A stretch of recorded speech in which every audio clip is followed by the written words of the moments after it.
Magandang araw sa lahat, welcome po ulit dito sa atin channel ang Biyahe y Komida. Maraming salamat sa lahat ng nag-subscribe, indeed. Punta tayo sa atin topic, May 6, 2025. Michael De Mesa and Tirso Cruz III remember Buddy Ricky Davao.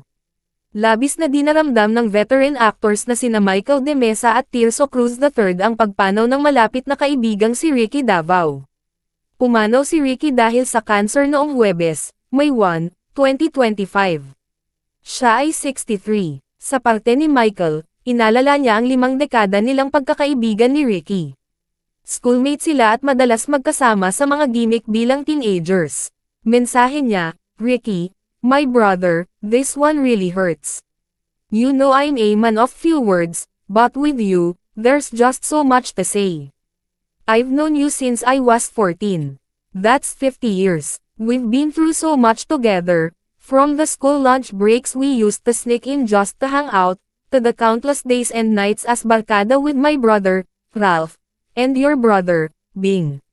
We were inseparable. Ang Ralph na tinutukoy ni Michael ay ang kanyang pumanaw na kapatid na si Mark Hill. Hindi rin daw pikanin si Ricky. At higit sa lahat, lagi itong positibo sa lahat ng bagay. Saad ni Michael, you were always the one with a smile, always positive, always kind. Walang masamang tinapay sa'yo. Never pikan, no matter how harsh the jokes or kung gaano kagrabe yung pag-asar ko sa'yo. You'd just laugh it off like it was nothing. That was the kind of person you were. Light-hearted, generous, and full of joy. Seryoso raw si Ricky sa kanyang trabaho bilang aktor at direktor. Nakita rin daw niya kung paano ipinagmalaki ni Ricky ang una niyang trinabahong proyekto bilang direktor.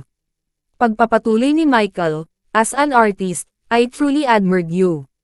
You were so passionate about your craft, and I could feel your excitement every time you told me about a new directorial project. I remember how proud you were when you finally got to direct, which was a dream you never gave up on. We worked together on TV, film, and stage, and I'll always treasure those moments. To be able to create with you was an honor. Isa rin daw sa pinakagustong gawin ni Ricky ay ang kumanta. Minsan daw ay pinagkakaisahan nilang huwag ipasa rito ang mikropono tuwing may mga pagtitipon sila. Pagbabahagi ni Michael, I remember when you got to sing while Ryan Cayabyab played the piano. You were so proud about that. Grabe. You really loved to sing. We always tried our best not to give you the mic, because once you got your hands on it, you would never let it go. Malalim daw ang pinagsamahan ni na Michael at Ricky.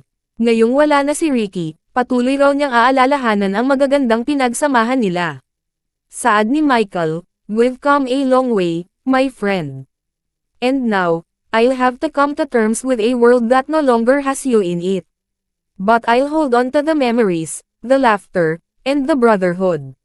Rest easy, Frederick Charles. I take comfort in knowing you're now with our Lord, probably cracking jokes and sharing stories with Ralph and Cherry up there. Until we meet again, I will miss you so much. I love you, my brother. Malalim din ang pinagsamahan ni Tirso Cruz at Ricky Davao. Inilarawan ni Tirso ang kanilang pagkakaibigan bilang Cariño Brutal. Sabi ni Tirso sa kanyang post, published as is, you will be greatly missed, Kirex. Just one of the many names I call Ricky Davao. A director, a great actor, a loving father, a singer, kuno, and a true friend.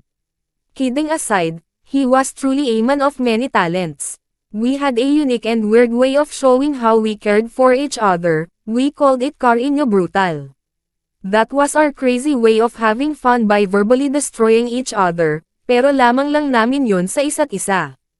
Pero hindi lang daw, puro kalokohan ang kanilang pinaggagawa noon. May mga panahong seryoso rin sila.